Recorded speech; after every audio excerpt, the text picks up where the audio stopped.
Imagina pagar R$800 em um PC que roda praticamente todos os jogos do momento, e ainda com potencial de melhorias insano. E olha, eu não tô de brincadeira, eu tô falando dos kits Interposers. Já não é de hoje que surgem rumores na internet de que esses kits poderiam ter um custo-benefício excelente, esperando até dos Intel Xeon que se popularizaram recentemente. E é claro que eu decidi montar um PC Interposer para ver se é isso mesmo. O kit com os processadores Interposer gera muita polêmica no mundo dos hardwares, isso porque o processador Interposer é um processador de notebook que foi adaptado para o computador desktop comum.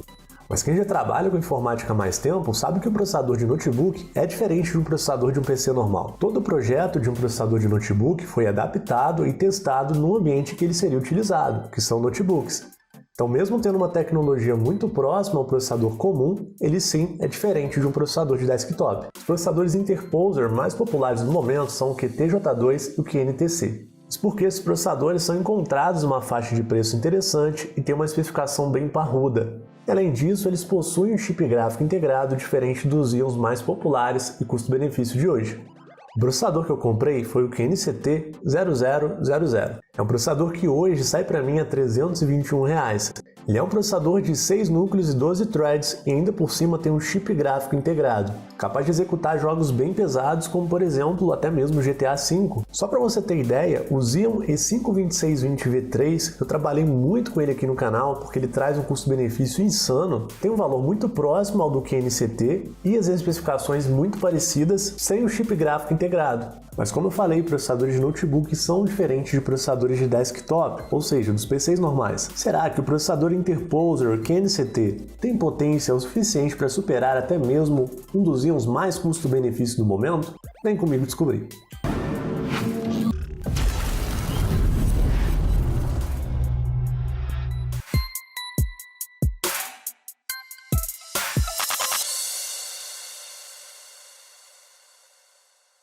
Nos episódios anteriores, nós testamos o QNCT 0000 em várias situações. Nós testamos ele sem placa de vídeo, testamos ele também com placa de vídeo e até montamos um super PC barato com ele. Vale lembrar que esse processador que nós estamos utilizando agora não é o único processador de notebook adaptado para PC. Nós temos processadores de notebooks adaptados para PC que conseguem ter um desempenho superior até mesmo a um Core i9 e o melhor de tudo com o preço lá embaixo e um chip gráfico integrado incluído. E como sempre eu vou deixar o link da loja aí na descrição, mas não se esqueça de conferir os outros vídeos antes de estar adquirindo um processador desse, porque ele realmente tem um processo de montagem um pouco diferente do convencional. Eu trouxe esse processador Interposer QNCT porque comparado aos outros processadores do mercado, ele traz um custo-benefício muito bom. Porém, hoje nós temos um processador que chega a ser até um pouco mais barato, que é o Xeon E5-2620V3, que tem as especificações muito próximas, porém não tem um chip gráfico integrado, o que vai te obrigar a comprar uma placa de vídeo para usar esse processador. Fazendo um procedimento bem simples, que é o desbloqueio do Turbo Boost, você consegue usar ele com uma frequência de 3.2 GHz, o que não é muito diferente do QNCT com overclock. O QNCT tem 6 núcleos, 12 threads, e com overclock você consegue utilizar ele numa frequência de 3.3 GHz.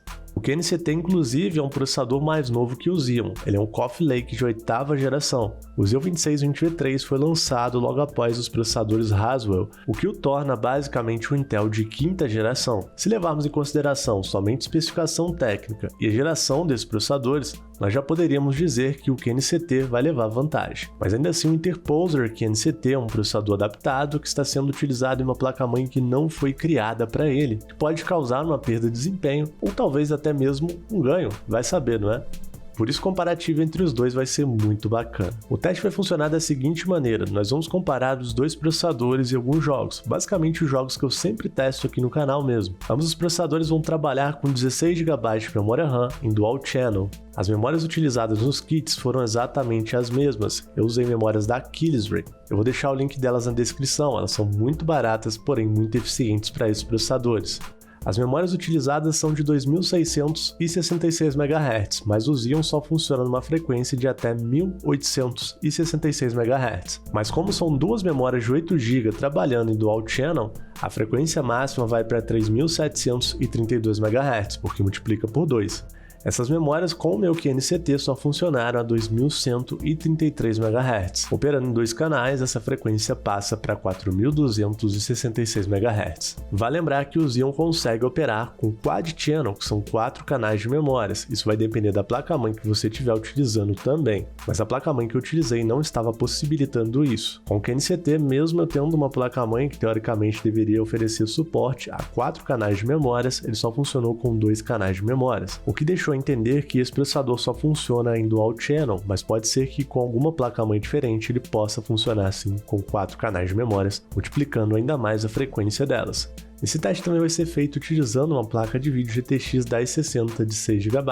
Eu gostaria muito de utilizar uma placa de vídeo mais forte, porém, essa é a mais forte que eu possuo no momento. O processador QNCT vai estar overclockado, chegando a 3.3 MHz, enquanto o Xeon vai estar com Turbo Boost desbloqueado, chegando a 3.2 GHz. Então chega de enrolação e bora testar. Vale mencionar que para forçar principalmente os processadores, os jogos vão estar com gráfico no mínimo e a resolução em HD. Se aumentasse os gráficos do jogo, a placa de vídeo passaria a ser um fator limitador do nosso teste, e a gente quer testar os processadores e não a placa de vídeo. O primeiro jogo do teste é o Counter-Strike, famoso CSGO. Do lado esquerdo a gente tem um QNCT e do lado direito a gente tem um Xeon E5-2620V3. No CS, os dois processadores têm um desempenho absurdo, acima dos 300 FPS praticamente o tempo todo, o que é muito bom. Vale mencionar que os dois processadores estão com o mesmo modelo de CPU cooler, então a gente tem um processador mais frio e um mais quente naturalmente. O QNCT naturalmente é mais frio. Ao final do teste a gente teve uma média muito próxima, sendo 313 FPS para o QNCT e 318 FPS para o Xeon,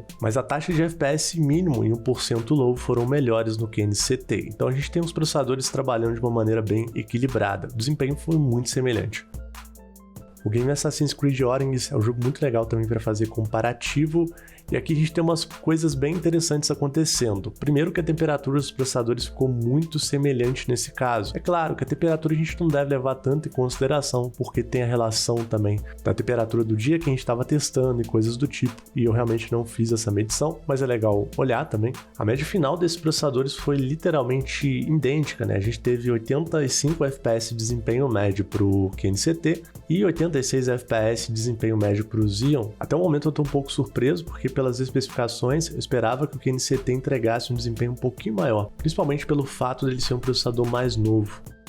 Também testei o Forza Horizon e aqui a gente nota uma diferença de desempenho entre o Xeon e o QNCT. O QNCT está praticamente o teste inteiro entregando mais FPS. Os dois processadores estão basicamente funcionando do mesmo jeito, o nível de utilização bem parelho. Nesse caso eu acredito que a melhoria entre as gerações deve ter feito um pouquinho sim de diferença. A média final foi de 119 FPS para o Xeon e 133 FPS para o QNCT, o que para esse jogo é uma diferença considerável. Se fosse, por exemplo, no Counter-Strike, não seria tão grande a diferença. No Shadow of the Tomb Raider já não dá para perceber tanta diferença assim a olho nu, mas no quadro geral do teste o Xeon acaba entregando mais desempenho nesse caso. A gente tem uma média final entregando 113 FPS para o Xeon e uma média final de 107 FPS para o QNCT. O Far Cry New Dawn é um jogo que também é um pouco bugado, então a gente não consegue medir muito bem o desempenho nele. Não dá para ter muita base, mas é legal fazer um teste com jogos assim também. E nele o QNCT teve uma média de 97 FPS, enquanto o Xeon uma média de 86 FPS. Essa ferramenta de benchmark do Far Cry New Dawn costuma dar muito stuttering, mas eu percebi mais stutterings pro lado do Xeon do que pro lado do QNCT.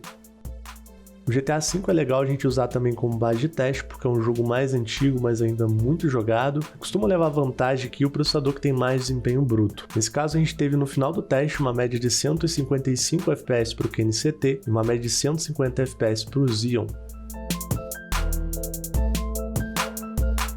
Com base nos jogos que a gente testou, esses dois processadores com uma placa de vídeo são praticamente irmãos. Eles têm um desempenho muito semelhante, muito próximo mesmo. Se você me perguntasse qual o melhor processador, com toda certeza que eu vou falar que é o QNCT, porque ele tem um chip gráfico integrado. Só que se você me perguntar qual que eu prefiro comprar, eu vou falar que é o Xeon, porque o Xeon é mais fácil de comprar, mais fácil de montar, mais fácil de vender. Acho que isso pesa também um pouco, mas é legal a gente saber que a gente tem duas opções. O QNCT, eu acho que ele vai caber melhor para a pessoa que tem um pouquinho mais de conhecimento de informática, está montando um computador para jogar, mas não tem condição de comprar uma placa de vídeo agora, mas vai comprar no futuro. Até porque se for para jogar e a pessoa não tiver a intenção de comprar uma placa de vídeo depois, acaba sendo até melhor comprar um Ryzen com chip gráfico integrado, ou talvez até um kitzinho X79 com uma placa de vídeo mais básica, que acaba saindo mais ou menos o mesmo preço e traz um pouquinho mais de desempenho. Mas supondo que você esteja comprando o seu computador agora e tenha dinheiro para comprar ele todo com uma placa de vídeo, acaba sendo interessante nesse caso comprar um kitzinho completo do que um QNCT. Vale mencionar que o QNCT funciona em placas-mães 151. Nesse caso, vale a pena comprar se você tiver uma placa-mãe já compatível com ele. Aí vai valer super a pena. A gente também não pode esquecer que para a plataforma 151 a gente tem processadores mais poderosos que o QNCT e mais baratos. Então, às vezes vale a pena para você escolher um desses processadores super poderosos para a plataforma 151 e ficar super feliz aí com o seu mega upgrade no PC. Vai lembrar que eu vou deixar links aí de confiança do kit Xeon, do QNCT, tudo aí na descrição. Também vai ter cupomzinho de desconto aí para dar aquela moral. Falando em moral, se você gostou do vídeo, também dá aquela moral pro canal e se inscreve aí logo, né, filho? Não perde tempo. Eu vou ficando por aqui. Um abração e até mais.